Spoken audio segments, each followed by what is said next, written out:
નમસ્કાર મિત્રો આજની વિડીયોમાં વાત કરીશું દેશ અને દુનિયાના સુપરફાસ્ટ સમાચારની। સૌપ્રથમ વાત કરીએ તો અંબાલાલ પટેલની મોટી આગાહી સામે આવી છે। આ દિવસે થશે વરસાદ। રાજ્યમાં હવામાન નિષ્ણાત અંબાલાલ પટેલે કમોસમી વરસાદની આગાહી વ્યક્ત કરી છે।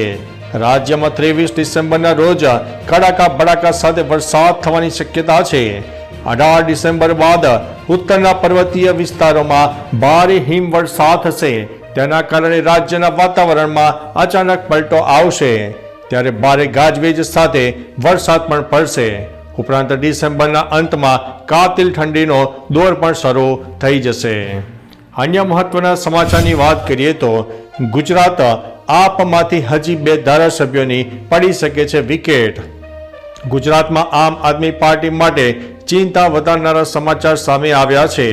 મળતી માહિતી મુજબ આપમાંથી હજુ 2 ધારાસભ્યો રાજીનામું આપી શકે છે।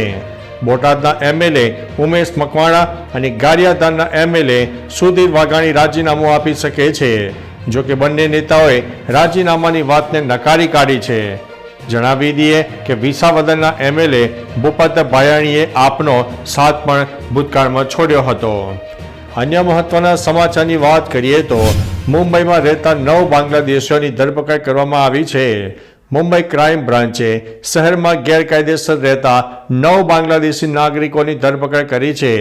ક્રાઇમ બ્રાન્ચ ડીસીપી રાજ તિલક રોશને એક પ્રેસ કોન્ફરન્સમાં જણાવ્યું હતું કે તે લોકો ભારતથી બાંગ્લાદેશમાં ગેરકાયદેસર રીતે પૈસા ટ્રાન્સફર કરતા તેમજ નકલી આધાર કાર્ડ બનાવીને બેંકમાં ખોટી રીતે ખાતા ખોલાવ્યા હતા। તેઓ ખોટી રીતે ભારતીય નાગરિક હોવાનો દાવો કરતા હતા, જેથી તેમની ધરપકડ કરવામાં આવી છે। અન્ય મહત્વના સમાચારની વાત કરીએ તો ભારતને મળી વિદેશી વાઘની જોડી। ભારતને 12 વર્ષ બાદ સાઇબેરિયન વાઘની પ્રથમ જોડી મળી આવી છે।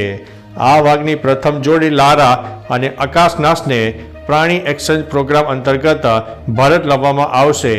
પશ્ચિમ બંગાળના દાર્જિલિંગમાં પદ્રાજા નાયડુ હિમાલયન ઝૂઓલોજિકલ પાર્કમાં તેને રાખવામાં આવશે તેવી પણ માહિતી સામે આવી છે।